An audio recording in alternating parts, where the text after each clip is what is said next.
Dear Diary, today I woke up before the sun came up, 4 something, late 4 o'clock hour, and I got 2 30-minute sessions in before the sun came up, so that's like bonus. And then I just did 30 minutes, and I haven't touched either one of my sets yet. And so I feel like I'm well on my way. I've been coming up a little bit shy on my 5 hours, but I'm not really counting the time that I'm learning songs. So if I'm learning how to play rope stretching blues right now, then that doesn't really count. It's not really practice, and I'm not hitting the clock. And I know there's some trade-off there, and maybe that's irrational, arbitrary or something. But it's not really practice. Sticking by my guns. And so that's got me feeling like I'm coming up a little bit short. But I know that that's not exactly true. I just feel some kind of weird pressure from this guitar. Rope Stretching Blues is super cool. I can't play it yet. I don't even have it under my fingers. I haven't even really watched the instructional video by Rainer Brunn very much. But man, it's a cool song. And it's got a couple of really cool things in there that I can't wait to steal.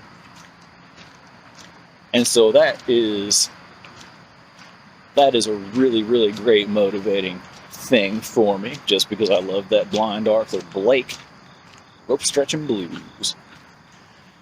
And I've been turning Poker Woman Blues by Blind Blake into that Underwear song by Stephen Merritt, because it's written in a 12-bar blues format, and it's beautiful. And I love Stephen Merritt, so that's the one that's going in there. It's cute. All right, so today, still working on the Johnny Cougs. And I haven't even started Kokomo Blues. So I might put Kokomo Blues on the back burner again. I don't know why, but that one's not really flowing out of me. I'm not putting in any time to it. I'm hesitating. So I'll just pick a different song and grind it, right? That's all there is to it. Maybe that Rope Stretching Blues is what needs to sit in there first. We'll see. All right. I'm gonna get that 5. Have a good day. Dear Diary. So yesterday I think I came up a little bit shy of my 5 hours of actual play time. A few minutes short.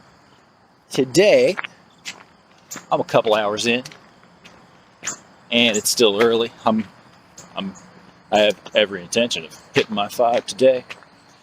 I started learning a little bit of Rope Stretching Blues by Blind Blake. That's my boy, Blind Blake. I've been fooling around with the Jack and Diane, but I haven't been very serious about it. I put together a new playlist to, let's call it a set. I put together a new set to learn to get tight. You know, like 6 months ago, I put together this set that I thought would be appropriate for my audience, and to be honest, I think it was a little too old.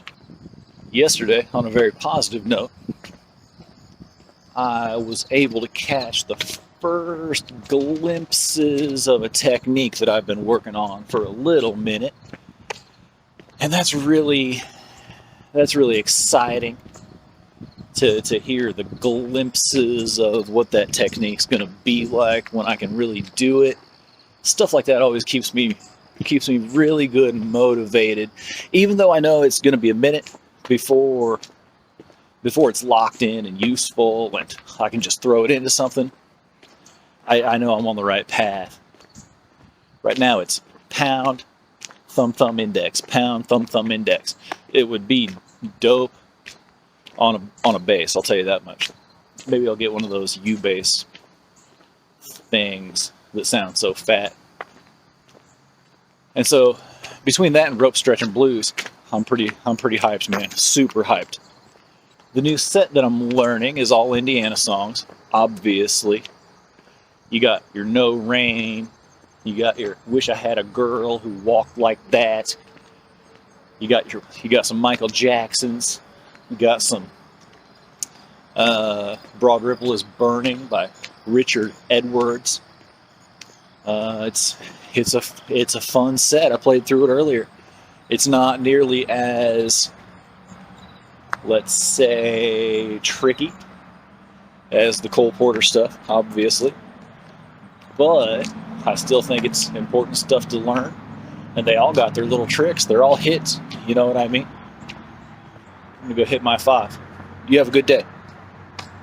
Dear Diary, it's Saturday morning before the sun came up. And I like it in the mornings in the wintertime, man. There's just a lot of nighttime, and I enjoy that. So this week, all in all, pretty productive, but I did slack off on Thursday a little bit. And I didn't really even come close to hitting my 5 hours on Thursday, I don't believe. I was doing a bunch of other stuff around the house. And yesterday I volunteered, so I didn't hit my 5 hours, but that's no big thing.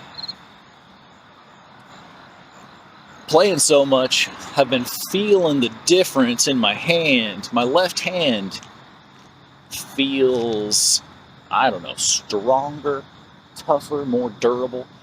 None of those words are quite right, but they're the ones that come to mind. And it got me thinking about the transition from the way I used to play as just like, I'm going to call it regular flat picking guitar, to the fingerstyle stuff. And in the beginning, I told myself that I wasn't going to play with my thumb over the neck like that. And I realized pretty shortly that there was a good utility to being able to do that. While I still use my index generally above the 8th fret, I try to use my thumb as much as I can. It's so much faster. It's so much easier. It's better in every way. But for the first year or 18 months, I remember having a lot of pain in my hand. And I knew it was coming because I had already kind of done my research and listened to other people talk about this transition. And I remember like having to pop my thumb a lot in a really weird way, like a lot of pain from knuckle popping, just while the muscles in my hand were rearranging the bones in my hand. But it feels like all that's wrapped up now, and it's just time to get to work. So I'm working on composition a lot. I think I've got 3 or 4 original songs going that I think are nice. And adding in that quadruplet, the pound, thumb, thumb, index, has made for a really, really nice alternative texture or vibe, or what's a good word for it? Rhythm. And so this week coming up, I'm going to be working on the Johnny Kooks. I've just been fooling around with it. There's not much to it. It's a cute song. It's got some concepts in it that I think are pretty nice too. And I have started the rope stretching blues, but I haven't made any progress on it. I have not started Kokomo Blues. I'm going to go ahead and buy that book. It's like $22 or something. Like, why wouldn't I? I went to the music store to try to find it. I can't find it there. I can't find it in any of the libraries. And I'm the only person that would ever care about that book, so I might as well buy it. And so I'm putting the Kokomo Blues on hold. So I've been playing I Love Paris a lot, and I love it. And I've been playing Poker Woman Blues a lot, and I love it. And I'm still playing Hesitation Blues. So much fun. I'm going to learn a couple more variations on the Hesitation Blues. Maybe today. Maybe just for fun today. Because every little variation you have in the Hesitation Blues is like a little feather in your hat. All right. Have a good day.